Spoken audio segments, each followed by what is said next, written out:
اتباع سنت کی اہمیت۔ بسم اللہ الرحمن الرحیم۔ من یطع الرسول فقد اطاع اللہ۔ آج کل سائنس کا زمانہ ہے، گھر گھر کمپیوٹر اور موبائل موجود ہیں، چھوٹے چھوٹے بچے بھی انٹرنیٹ کا استعمال کرتے ہیں، تو سپر کمپیوٹر کے اس دور میں تو لوگوں کی سوچ ہی سائنسی ہو گئی ہے، اور وہ ہر بات کو سائنسی نقطہ نظر سے سوچتے اور جانچتے ہیں۔ ایمان والوں کے دلوں میں اب وہ محبت نہیں رہی ہے کہ وہ اس لیے عمل کریں کہ یہ میرے محبوب صلی اللہ علیہ وسلم کا عمل ہے۔ آج کوئی سائنسی بات آ جائے تو اس کے پیچھے لگ جاتے ہیں۔ آج کی سائنسی تحقیقات نبی علیہ السلام کی مبارک سنتوں کی افادیت کو کھول کھول کر بیان کر رہی ہے، جبکہ قرآن نے آج سے 1400 سال پہلے اعلان کر دیا، وَمَن يُطِعِ اللَّهَ وَرَسُولَهُ فَقَدْ فَازَ فَوْزًا عَظِيمًا۔ جو شخص اللہ اور اس کے رسول کی اطاعت کرے گا، تحقیق وہ بڑی کامیابی کو پہنچے گا۔ نبی علیہ السلام کے طریقوں پر عمل کرنا، آپ علیہ السلام کے اخلاق و عادات کو اپنانا، اس کو سنت کی پیروی کہتے ہیں۔ اب سنت کی پیروی عبادات میں ہو، معاشرت میں ہو، معیشت میں ہو، انفرادی یا اجتماعی سطح پر ہو، تمام حالات میں یہ انسان کے لیے نفع بخش ہے، اور اسی میں انسان کے لیے کامیابی ہے، دنیا میں بھی اور آخرت میں بھی۔ اور یہ بات 100% سچی اور پکی ہے، جو انسان نبی علیہ السلام کی سنتوں پر عمل کرتا ہے، اس کے اندر نبی علیہ السلام کی محبت بیٹھتی چلی جاتی ہے۔ قرآن میں اللہ رب العزت فرماتے ہیں، فَاتَّبِعُونِی، تم میری اتباع کرو۔ اب اتباع کسے کہتے ہیں؟ اتباع کہتے ہیں کہ انسان حکم کی تعمیل کرے، مگر مجبوری سے نہیں بلکہ شوق و رغبت کے ساتھ۔ یہ اس وقت ہو سکتا ہے جب اتباع کرنے والے کو اپنے متبوع کی مکمل محبت حاصل ہو۔ مثال کے طور پر ایک آدمی اپنے ملازم کو حکم دیتا ہے کہ تم بازار سے میرے لیے فلاں چیز لے کر آؤ۔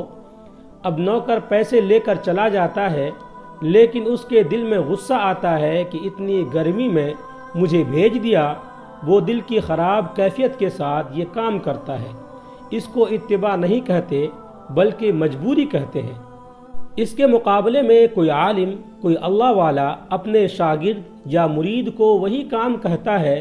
اب وہ شاگرد یا مرید یہ جانتا ہے کہ میرے اس کام سے استاد یا شیخ خوش ہوں گے، اور وہ دھوپ کی سختی کو نہیں دیکھتا بلکہ جلد از جلد اس کام کو کرنے کی کوشش کرتا ہے، اس لیے کہ اسے استاد کے دل کی خوشی مطلوب ہوتی ہے۔ اس کو اتباع کہتے ہیں۔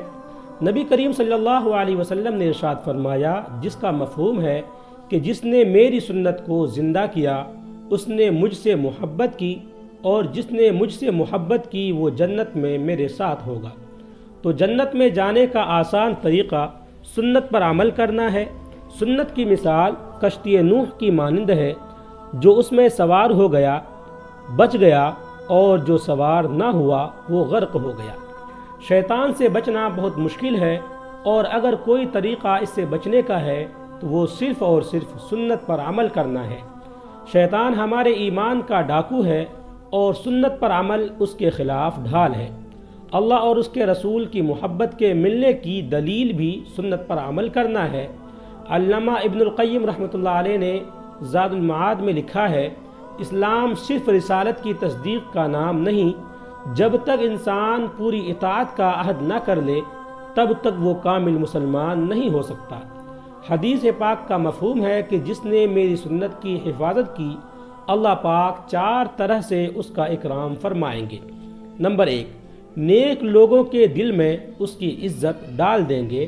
نمبر 2، فاجر و فاسق کے دل میں اس کی ہیبت ڈال دیں گے۔ نمبر 3، اس کا رزق وسیع فرما دیں گے۔ نمبر 4، اس کو دین میں استقامت عطا فرمائیں گے۔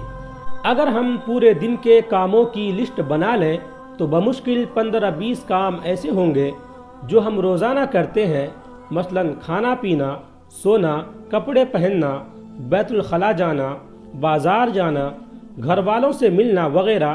یہ سارے کام روزانہ دہرائے جاتے ہیں۔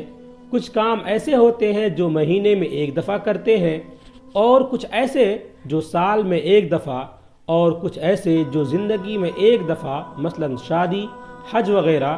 تو اب اگر ہم اس لسٹ پر غور کریں اور ہر کام کو سنت کے مطابق کرنے کی نیت کر لیں تو آہستہ آہستہ ہماری پوری زندگی سنت کے سانچے میں ڈھل جائے گی۔ اللہ سے دعا ہے کہ اللہ تعالی ہمیں کامل اتباع سنت کی توفیق عطا فرمائے، آمین ثم آمین۔ ویڈیو اچھا لگے تو لائک کریں، کمنٹ کریں، شیئر کریں، اور اس طرح کے مزید ویڈیوز کے لیے ہمارے چینل کو سبسکرائب ضرور کر لیں۔ آپ تمام ہی ساتھیوں کا بہت بہت شکریہ ہوگا۔